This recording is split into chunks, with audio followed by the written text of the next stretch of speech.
I had been by Daniel's side for 10 years. On our wedding day, he took a call, then abandoned me and left the venue. I snatched the instant camera from my bridesmaid's hand. I snapped a photo of the most handsome man among the guests and then slapped it over Daniel's face in our wedding photo. Turning to the man, I asked, "Will you marry me?" His eyes darkened slightly. Yes. Today was Daniel's and my wedding. The venue was decorated like a dream, reminiscent of Monet's garden, exactly as I had always envisioned since childhood. A top stylist had been hired specifically for my hair and makeup, and I had been up early for the preparations. Eleanor and Mr. and Mrs. Sterling beamed at the guests. I looked at the radiant, beautiful face of the bride in the mirror, yet felt a profound sense of calm deep down. This was because Daniel, the other protagonist of the day, was utterly distracted and kept checking his cell phone from early morning until now. For instance, at this very moment, he was typing with a slight frown, hesitating, deleting, and retyping, seemingly unable to make up his mind to send the message. I hid the emotion in my eyes and spoke, "Daniel, is your company going bankrupt?" He froze, turned off the screen, and pocketed his cell phone, though a hint of panic betrayed his movements. He looked up and forced a smile. "Evelyn, you shouldn't joke like that on our wedding day." I scoffed at that, saying nothing more. Daniel strode over to stand behind me, bending down to look at the newlywed couple in the mirror. "Sweetie, you look truly beautiful today." I glanced at him. "Not as beautiful as your cell phone." His smile faltered. He softly comforted me. "It's my fault, Evelyn. Please don't be angry. I'll turn it off right now and let you hold it." Daniel was handsome, tall, and from a good family. That's why, over the years, there were always women pursuing him. But everyone knew that there was only one person he truly cared about. Me, Evelyn. I used to T&K that way too. Not only were our two families neighbors, but his mother and Eleanor were also close friends. Daniel and I had known each other for 10 years, he had always protected me and rarely let me suffer any injustice. Even said Daniel had spoiled me rotten, making me a bit too delicate. Such a perfect couple, it was only natural for us to marry. But right before the wedding, Daniel suddenly started acting strangely. For example, he would avoid me to make calls late at night, a necklace not belonging to me fell out of his car seat, and he would inexplicably laugh while texting someone. And a clumsy assistant frequently came up in his conversations. Daniel said he was handing his cell phone to me for safekeeping, but I glanced at the cell phone he placed on the table. It was his backup phone. The wedding was about to begin. Daniel had already gone outside to prepare. As I walked down the aisle, holding up my skirt, he stood on the stage, reaching out to me, his eyes full of tenderness. Just then, his cell phone rang in his pocket. The guests had various expressions, and even the MC couldn't help but glance at him repeatedly. Daniel awkwardly hung up, but the caller immediately dialed again, clearly intent on not giving up until he answered. Mrs. Sterling wanted to take his cell phone to help him out of the situation. He subtly avoided her, offered an apologetic expression, and turned to answer the call. I lowered my gaze, wondering how much longer my patience would last. Then, I saw Daniel's expression change drastically after hearing whatever the person on the other end said, and he sprinted out of the venue on the spot. Everyone was shocked and turned their gaze to me, standing under the floral arch. My expression was indifferent, and I calmly scanned the room. I didn't miss the worry on Eleanor's face, or a tall figure in a gray suit sitting at a table. His eyes were deep, his face stern, and he exuded an inherent air of nobility even amidst the crowd. I snatched the instant camera from my bridesmaid's hand, snapped a photo of his handsome face, and then slapped it over Daniel's face on the wedding photo cutout, completely covering it. I turned back to the man and asked, "Will you marry me?" The man slowly approached, his eyes darkening slightly. "Yes." "One moment," he said, pulling out his cell phone and calling Alex, his assistant. 20 minutes. "Bring a pair of wedding rings." The man tilted his head, his gaze falling on my hand. Size 11. I unconsciously clenched my skirt. His aim was incredibly precise. After the rings were delivered, the wedding proceeded as planned. The astonishment in the guests' eyes was almost overflowing, yet they still plastered congratulatory smiles on their faces. I found it amusing and couldn't help but curve my lips into a smile. I then looked up, carefully examining the man before me. "What's your name?" His thin lips moved. "Ethan." The original plan with Daniel was to have the wedding in the morning and get registered at the county's office in the afternoon. Now, that part was conveniently skipped. I looked down and tapped on the newly added contact on my texting app. His profile picture was a moon in a night sky. Eleanor sat on the sofa, sighing repeatedly, trying to get my attention. Evelyn, Daniel leaving the wedding on the spot was wrong, but what if it truly was something urgent? You could have talked to him properly later. How could you just pick someone to replace him at the wedding? I set the contact's name as husband and replied casually, he's not just anyone. He was the most handsome man in the entire venue.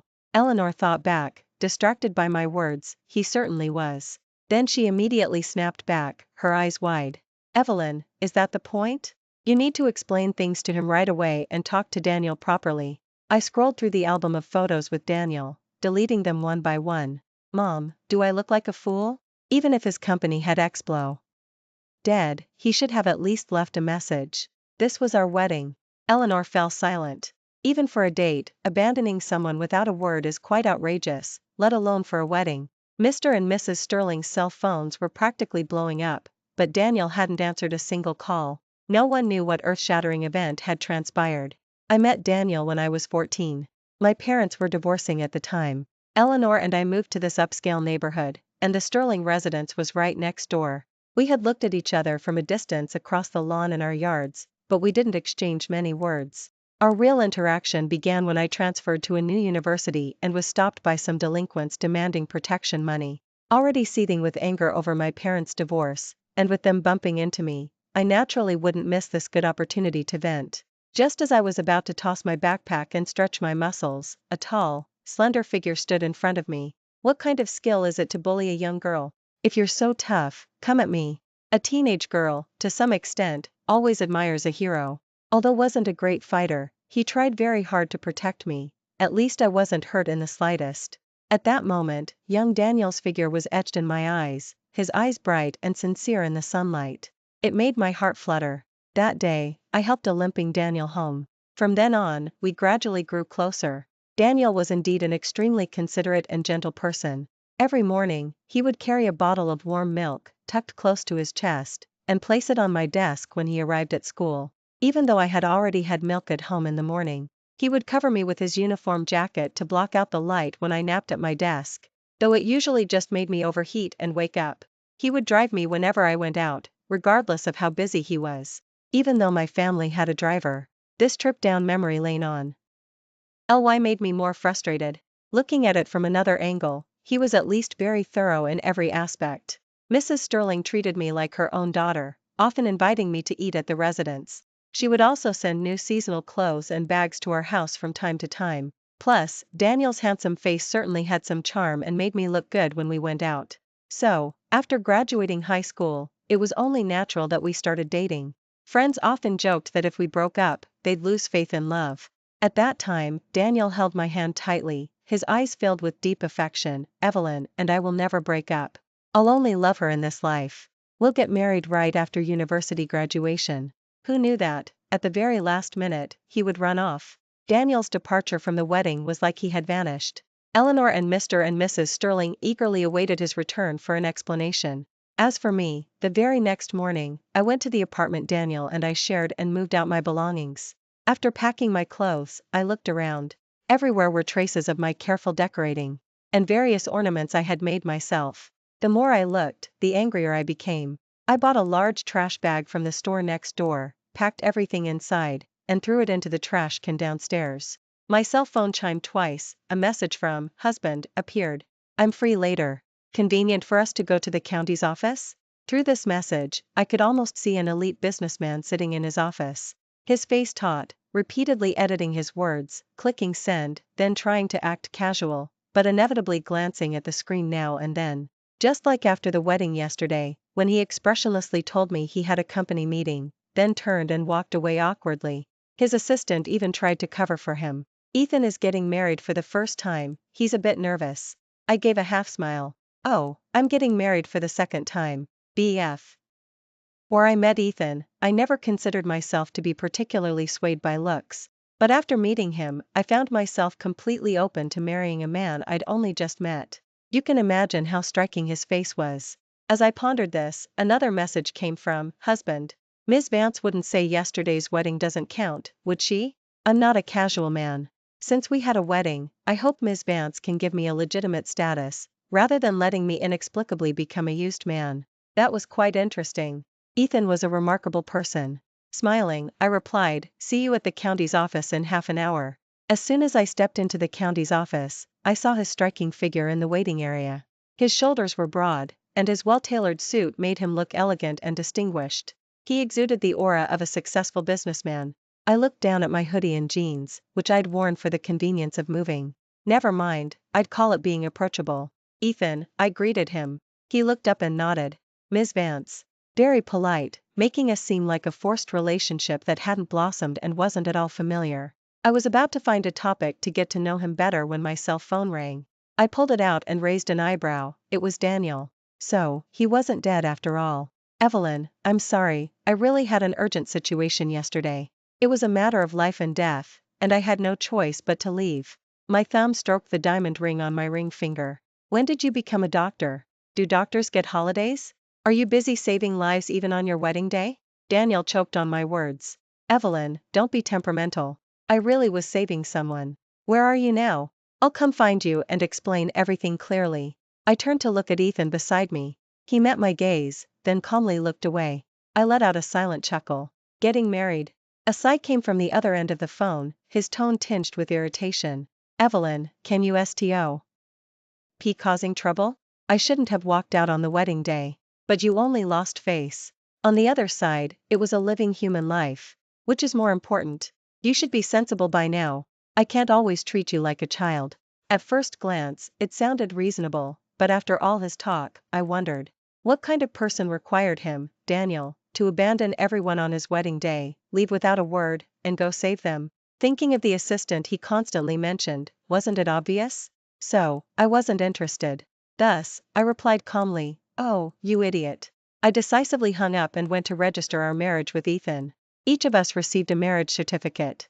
Ethan stood by his car. I have a meeting this afternoon. You can have Alex take you to buy anything you need, then go home and wait for me. He paused slightly when he said go home, his tone inexplicably tender. I largely understood, he meant his home. After speaking, he smoothly pulled out a black card and placed it in my palm. Evelyn, see you tonight. It just went to show, Ethan was a remarkable person. Before we registered, I was Ms. Vance, but after registering, it naturally became Evelyn. But to my surprise, I didn't mind. So, clutching the card, I replied, see you tonight. The man drove off, leaving Alex and me looking at each other. He seemed eager to help his CEO. Ethan hasn't been this happy in a long time, and he's never pursued anyone before. I recognized the familiar alpha male romance trope in him. So, I couldn't help but ask, isn't that the butler's line? He looked surprised and delighted. Madam, you read those too? My gaze wandered. I'm vaguely familiar. Alex took me to the mall in downtown, chattering away incessantly. The gist of his words was that this was also under Summit, and Ethan was incredibly wealthy.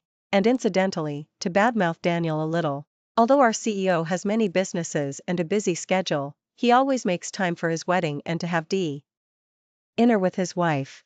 I put my bag down, about to respond, when a finely dressed figure rushed towards us from a distance. She immediately drew out her voice. Well, isn't this Evelyn?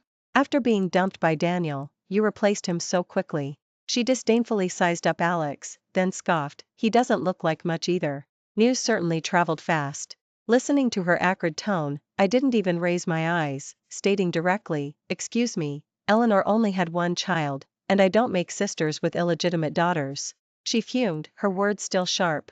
In love, the one who isn't loved is the homewrecker. Your mother was, and so are you. So am I? I seized on her words and looked at her directly. She was impeccably dressed, her face a mix of indignant mockery, and around her neck hung a familiar necklace. I immediately recognized it. It was the exact same style as the one that had fallen in Daniel's car. Seeing my gaze fall between her collarbones, she puffed out her chest even more triumphantly. Evelyn, your mother was chased out like a stray dog back then, and you won't be able to compete with me either. So, that's what this was all about. I had thought Daniel, accustomed to heiresses, wanted a change of pace and preferred a clumsy, innocent facade.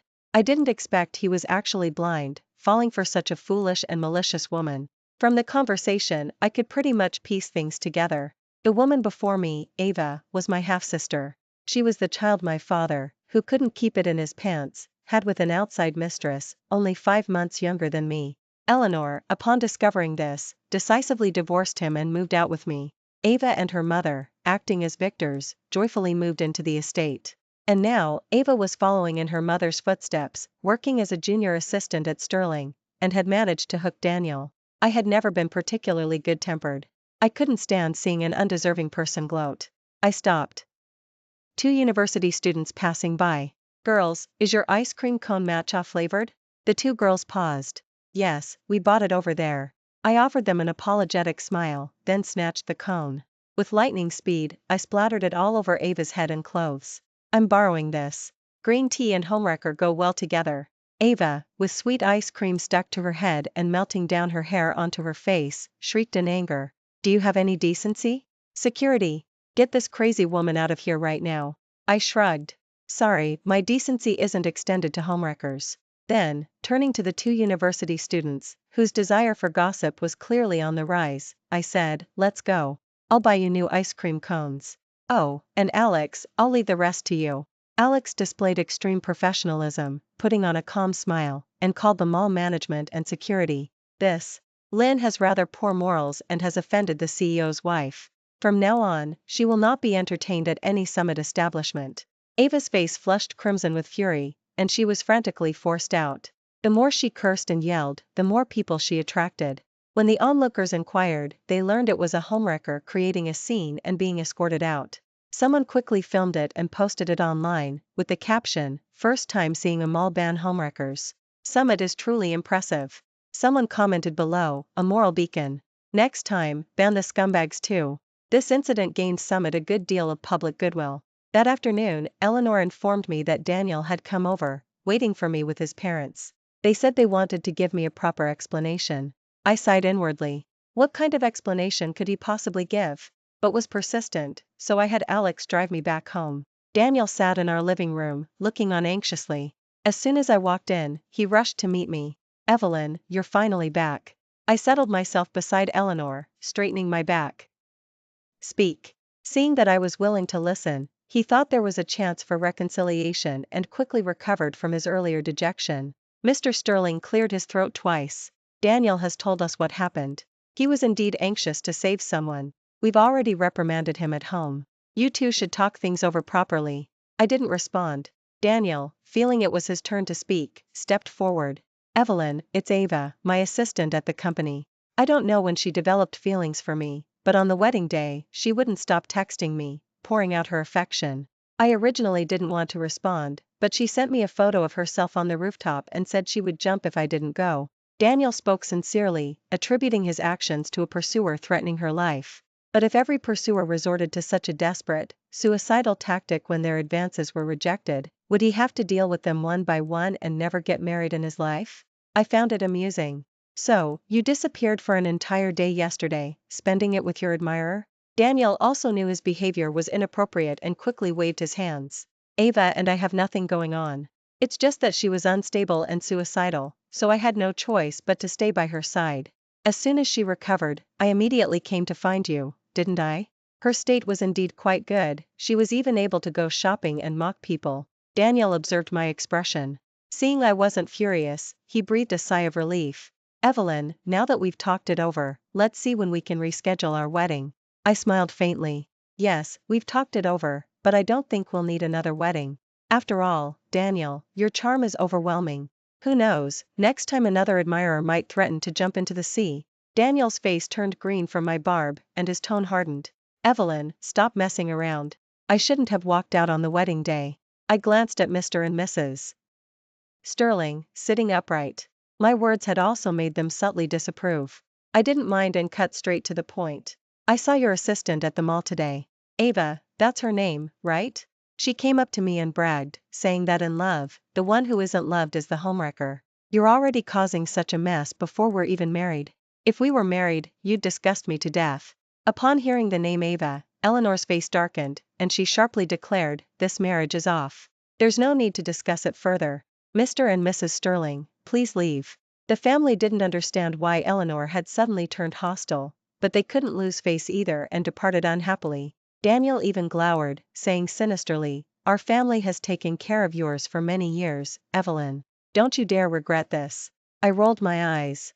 Was he truly ignorant, or just brainless? They were all business people, who would take care of a widow and child next door for no reason? A merchant wouldn't do anything unprofitable. After seeing them off, Eleanor looked guilty. Our previous generation's feud has harmed you. I patted her shoulder to comfort her. Mom, don't think too much. Ava is just like her mother. Besides, even if she actively seduced him, the fact that Daniel took the bait means he's no good either. I then smoothly pulled out the marriage certificate from my bag. I registered our marriage this morning, with the man from yesterday's wedding. After saying that, I quickly slipped away, otherwise, with Eleanor's protective nature, she would have held me captive for another lecture. When I arrived at the restaurant Ethan had chosen, he was already there, sitting formally at the table. He seriously handed me a document. I thought it was some kind of prenuptial agreement and took it with a straight face, only to open it and find. My eyes widened. I looked up at him again, uncertain. Is this your personal information? He nodded slightly. Alex said that SP. Users need to understand each other. I secretly scoffed. Why didn't he say we needed to understand each other when he was rushing me to register? Looking back at the document, my gaze fell on the age column. You're only 26? A simple one-word reply, yet I inexplicably detected a hint of grievance in it. It wasn't my fault. Who would have thought that a successful man in a suit would only be 2 years older than me? Seeing my lack of response, Ethan added, I'm still young, not old. I looked at him searchingly, but his face remained as calm and unruffled as ever. His gaze flickered, and he whispered, it's too late to reject it now, we're already married. A strong sense of incongruity welled up in my heart. This man didn't seem to match his outward image. Before I could speak, he earnestly listed his advantages. I have more money than Daniel, and you can spend it all. And I've never been in a relationship, so there won't be any messy women popping up to bother you. After saying that, he quickly pulled a massive diamond ring from his pocket, secretly glancing at my ring finger. Alex bought one that was too small. Wear this instead.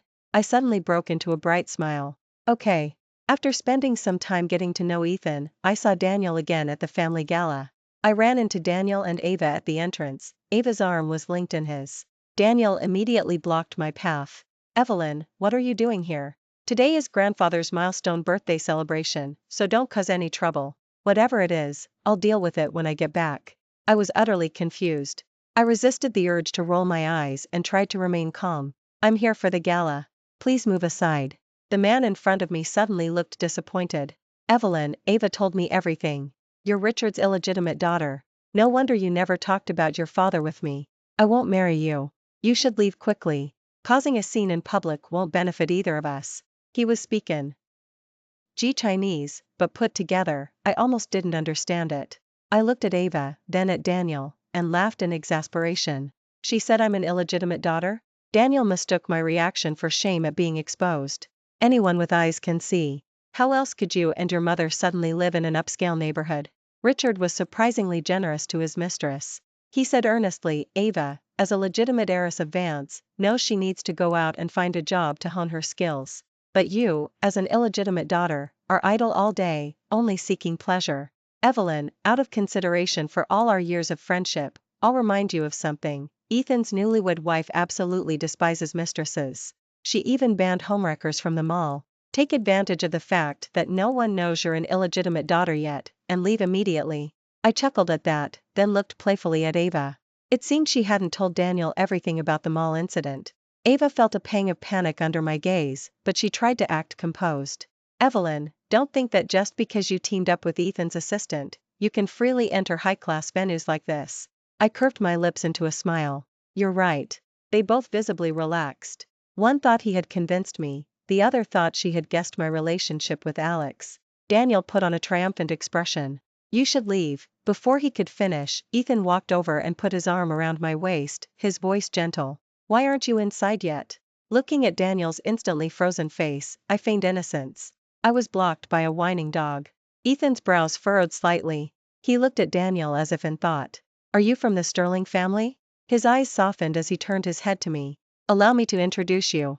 This is my wife. I ignored Daniel, whose expression instantly cracked, and tilted my head towards Ava, raising a delicate eyebrow. I don't like homewreckers or illegitimate .Rs. Now get out. Ava's face instantly paled. Daniel, unaware of the full story, tried to speak up for her. Evelyn, don't target Ava. Things aren't as you imagine between us. I calmly turned my gaze to him. Oh, the dog can get out too. Angered and embarrassed, he could only hope Ethan would intervene. However, Ethan simply walked away with his arm around me, lightly tossing a remark over his shoulder. From now on, don't invite these two to Hayes family galas. Honestly, leveraging his power felt incredibly good. I shot him an approving glance. Ethan's ears turned a little red. Grandfather is waiting for us, and so is grandfather. Grandfather and grandfather had known each other for decades, and they had certainly tried to trip each other up in the business world. After retirement, the two old men actually became quite harmonious, often inviting each other to fish and play chess. At the wedding, Ethan was there to deliver a gift from his grandfather. Grandfather saw me and chuckled. I told you grandfather's grandson was a good catch, didn't I? Back then, when I tried to introduce him to you, you stubbornly refused, insisting on chasing after that sterling boy. Grandfather heartily clapped Ethan's shoulder. You're the real sharp one, kid. Go to a wedding and bring the bride home. He turned to me, his face wreathed in smiles. This must be Evelyn. Even prettier than when you were a child. Grandfather here still has 5% of Summit shares. Tomorrow, I'll draft a contract for you, and you can come sign it. This made me utterly flustered. I even shot Ethan a pleading look. Ethan's eyes held a smile. If William gives it, just accept it. Grandfather wasn't pleased. Who wants your measly shares? Maya's going to inherit my company. I pretended not to hear grandfather's words. Ever since I graduated university, he had been constantly hounding me to take over the family business. Having no other choice, I decided to pursue a master's degree to buy myself some time. What could I do? Grandfather only had Eleanor as a daughter. After this incident, Daniel hesitantly contacted me again. The gist of his words was that I had abandoned him to marry into wealth. He called me opportunistic and a gold digger. But out of consideration for our past relationship, he still hoped I would live well. He also said that he would be getting engaged to Ava soon, and we should both move on. I suddenly felt I had been utterly blind back then. After several thoughts, unable to swallow my anger, I decided to meet him face to face. Daniel's first words to me at the meeting were, Evelyn, I know your heart is still set on me, but your background is truly unsuitable. Don't worry, I won't reveal this to Ethan. I stared at the coffee in front of me, calculating the time. Seeing my lowered head, a hint of pity flickered in his eyes, and he sighed. You know Ava's background. She's an heiress of Vance. Marrying her would be a strong alliance for both families, and sterling business would reach new heights. If you hadn't married Ethan, I could have kept you on the side and taken care of you. He certainly dared to imagine cheating before marriage, and then hoping I'd be his mistress. When the time was right, I picked up the coffee and splashed it in his face. As he leaped up in shock, I threw a punch. Daniel was all show and no substance, dodging and crying for help as I hit him. Unfortunately, this cafe was mine. I had reserved the venue today specifically to beat him up. He could scream his head off, but he was going to take this beating today. Evelyn, what's wrong with you? No matter how much you admire me, it won't change my mind. Let go of me. Aren't you afraid I'll tell Ethan about your background? I scoffed, my punches landing harder. Instead of whining at me, you should go investigate Ava's background. And please tell her to ask Richard who he's really working for. Richard was Ava's and my father. Ava and her mother always belly. They had successfully taken their place, firmly securing their positions as Mrs. Vance and Ms. Vance. Little did they know, though Vance bore the Vance name, its real owner was Eleanor. When first started the company, it was Eleanor who provided the money, and 60% of the company's shares were in Eleanor's name. When they divorced, he was the one at fault, and he lost most of his shares to Eleanor as compensation. He was called Mr. Vance, but in reality, he was just working for someone. Richard prided himself on Ava's mother being his true love and had never informed them of this. Daniel and Ava were still dreaming of a powerful family marriage. Leaving a bruised and battered Daniel behind, I rubbed my wrists and walked out. Ethan was waiting by the car, cautiously craning his neck to peek at Daniel's miserable state. He opened the car door, shielding me as I got in, and said, feigning casualness, I'm not as foolish as he is. Next time you hit me, please be a bit gentler. For anyone else, it would probably just be a joke. But, meeting Ethan's sincere gaze, I secretly scoffed. I'm not a violent person outwardly. I chuckled and patted his hand reassuringly. We'll see how you behave. I wasn't quite sure what happened with Ava and Daniel afterward, but sent me a message saying Mr. and Mrs. Sterling had brought Daniel to our house to apologize. Of course, it wasn't a sudden pang of conscience or an acknowledgement of their inappropriate behavior. It was because grandfather had withdrawn his investments. It was only then that Daniel realized why his parents had gone to such lengths to care for Eleanor and consistently tried to bring us together. Their family company had received a lot of help from grandfather over the years. The sudden withdrawal of investment, coupled with Summit's declaration that it would no longer cooperate with Sterling, meant that Sterling was teetering on the brink of collapse. Their family arrived with gifts, trying to play on emotions, but Eleanor wouldn't relent. All because Daniel and Ava getting together had crossed Eleanor's red line. Daniel remained unconcerned, believing that even with the investment withdrawal, if he married Ava, Vance would surely help his family. Mr. Sterling, furious, slapped him on the spot. "Who do you think is in charge of Vance?" From Sterling's mouth, he learned that Eleanor was Richard's original wife and also the daughter of the top-tier prestigious Wynn family, and she held the real power at Vance. When first heard the truth, he was stunned. He immediately ran to confront Ava. Even if she was now legitimate, it couldn't erase her past as an illegitimate daughter. Ava had to admit the truth about her background. When asked who truly ran Vance, she was also dumbfounded. After 10 years of being an heiress of Vance, she suddenly learned her father was just working for his ex-wife. She didn't even care about Daniel anymore and rushed home to consult her mother on a countermeasure. She must have learned the truth from Richard. Ava called me, overwhelmed with grief and indignation. "Are you happy now? I only ruined your wedding, but you're trying to harm me to this extent." I was once again shocked by her logic. "Is there something wrong with your brain? I haven't even tried to fix you yet, you're just facing reality." She let out a shrill cry, cutting me off. "Ah, Daniel doesn't love you at all. What can be snatched away was never yours. He personally admitted he only had platonic feelings for you, like a sibling. Even if you keep trying to suppress the Sterling family, he won't be with you." I took a deep breath. "Oh, absolutely, you're right. I wish you and that scumbag and opportunist could just be stuck together forever." A long silence followed on the other end. It seemed she realized her tantrum wasn't working, so she changed her tone. "Evelyn, please, I'm begging you. Let go of Daniel and let us be together, just like your mother D. for my dad and my mom back then." I glanced at Ethan beside me and swallowed the curse words that were about to escape. Ethan, however, took my cell phone directly, cursed her out, then swiftly blocked her.